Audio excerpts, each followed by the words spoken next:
पुण्यातील मुळशी तालुक्यातील वैष्णवी हगवणे यांचं मृत्यू प्रकरण सध्या चर्चेत आहे.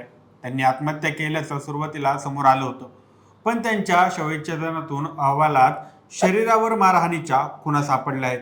त्यांच्या आईवडिलांनी वैष्णवी यांच्या हुंड्यासाठी छळ होत असून तिची हत्या केल्याचा आरोप केलेला आहे. या प्रकरणी फरार असलेल्या राजेंद्र हगवणे आणि सुशील हगवणे यांनाही पोलिसांनी शुक्रवारी अटक केली आहे. वैष्णवी हगवणे मृत्यू प्रकरण नेमकं काय आहे, यामध्ये वैष्णवीच्या कुटुंबियांनी काय आरोप केले आहेत, सगळं काही जाणून घेऊया आजच्या व्हिडिओच्या माध्यमातून. नमस्कार, मी सनी आणि तुम्ही पाहताय दैनिक राजलोकतंत्र. वैष्णवी हगवणे या राष्ट्रवादीचे मुळशी तालुक्यातील अध्यक्ष राजेंद्र हगवणे यांच्या सून होत्या. 16 मे रोजी वैष्णवी हगवणे यांचा मृत्यू झाला होता.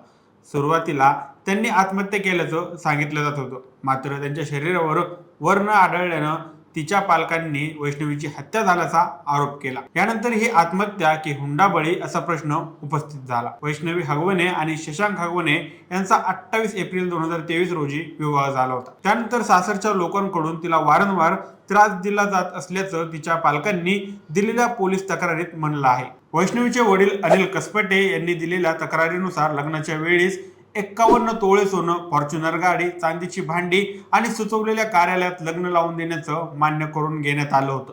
मात्र तिचे सासू सासरे आणि नवरा यांनी लग्नाच्या दुसऱ्या दिवसापासून तिच्याशी भांडण करायला सुरुवात केल्याचा आरोप त्यांनी केलेला आहे.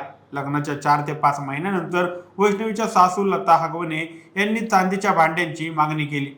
ती दिली नाहीत म्हणून तिला त्रास देणं सुरू केल्याचा आरोपही तिच्या पालकांनी केला आहे. वैष्णवी गरोदर असताना तिच्या चारित्र्यावर संशय घेऊन तिला मारहाण करण्यात आल्याचाही आरोप तिच्या माहेरच्या लोकांनी केलेला आहे. यानंतर 27 नोव्हेंबर 2023 मध्ये वैष्णवीनं आत्महत्येचा प्रयत्न केला. उपचारानंतर ती पुन्हा सासरी राहायला गेली होती. मात्र त्यानंतर 15 दिवसांनी वैष्णवीचे पती शशांक हगवणे यांनी जमिनी खरेदी करण्यासाठी 2 कोटी रुपयांची मागणी केल्याचं त्यांनी सांगितलेलं आहे. ही रक्कम देऊ न शकल्याने पुन्हा वैष्णवीला त्रास देत तुला फुकट पोसणार आहे का, तुझ्या खानदानाचा काटा काढतो अशी धमकी दिल्याचा आरोप कसपाटे कुटुंबियांनी केलेला आहे. यानंतर तिला मारहाण करून पुन्हा माहेरी सोडल्याचंही त्यांनी तक्रारीत म्हणलं आहे. मार्च 2025 मध्ये वैष्णवीची नणंद आणि सासू यांनी तिला मारहाण करून तिच्या अंगावर थुंकून तिला पुन्हा माहेरी पाठवल्याचाही आरोप वैष्णवीच्या पालकांनी केलेला आहे. 5 मे 2025 रोजी वैष्णवी तिच्या चुलत भावाच्या लग्नासाठी माहेरी आली होती. तेव्हा जावयाला पोशाख आणि अर्ध्या तोळ्याची अंगठी दिली. यातला पोशाख फेकून ते निघून गेले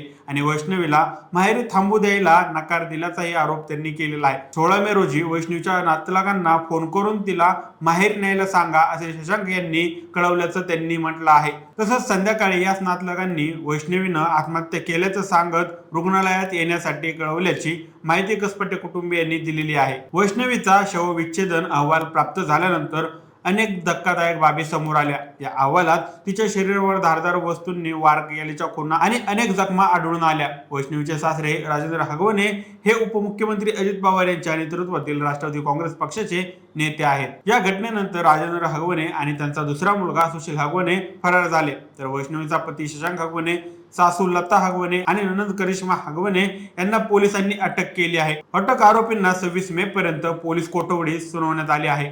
तसेच शशांकला दिली गेलेल्या फॉर्च्युनर कार पोलिसांनी जप्त केली आहे. तसेच सोन्याच्या दागिन्यासंदर्भात कोणतेही व्यवहार करू नयेत असं पत्र पोलिसांनी बँकेला दिलेलं आहे. दरम्यान फरार असलेल्या दोघांनाही पोलिसांनी शुक्रवारी अटक केली आहे. राज्य महिला आयोगाच्या अध्यक्षा रुपाली चाकणकर यांनी एक्स वर पोस्ट करत याबाबत माहिती दिली. यानंतर एक फोटो व्हायरल झाला, ज्यात उपमुख्यमंत्री अजित पवारांच्या हातातून फॉर्च्युनरची किल्ली शशांकला दिली गेल्याचा आरोप होत आहे. या प्रकरणानंतर आता विरोधी पक्षांनी कडक कारवाई करावी अशी मागणी करत आंदोलकांची भूमिका घेतली. दुसरीकडे राष्ट्रवादीकडून अशा कोणत्याही बाबींना थारा दिला जाणार नाही असं म्हणत राष्ट्रवादीतून हगवणे यांची हकालपट्टी केल्याचं पत्र प्रसिद्ध करण्यात आलं. दरम्यान राज्य महिला आयोगाने या प्रकरणाची दखल घेत चौकशीचे आदेश दिल्याचं महिला आयोगाच्या अध्यक्ष रुपाली चाकणकर यांनी सांगितलं. 1961 मध्ये हुंडा प्रतिबंध कायदा अस्तित्वात आला, पण आजही आपलं प्रशासन त्याला बंदी घालू शकलेलं नाही. ही बाब खरं तर खूपच दुर्दैवी आहे. आता नवीन ट्रेंड सुरू झालाय, आम्हाला काही नको, तुम्ही तुमच्या मुलीला तेवढं सजवा, हुंडा वगैरे काय नको, फक्त मुलीला लग्नातून स्वतःच्या कारमधून पाठवा, आमची काहीच अपेक्षा नाही, फक्त मुलाला 4-5 तोळ्याची चैन घाला आणि लग्न लावून द्या. अशा छुप्या पद्धतीने हुंड्याचा नवा ट्रेंड सुरू झाला आहे.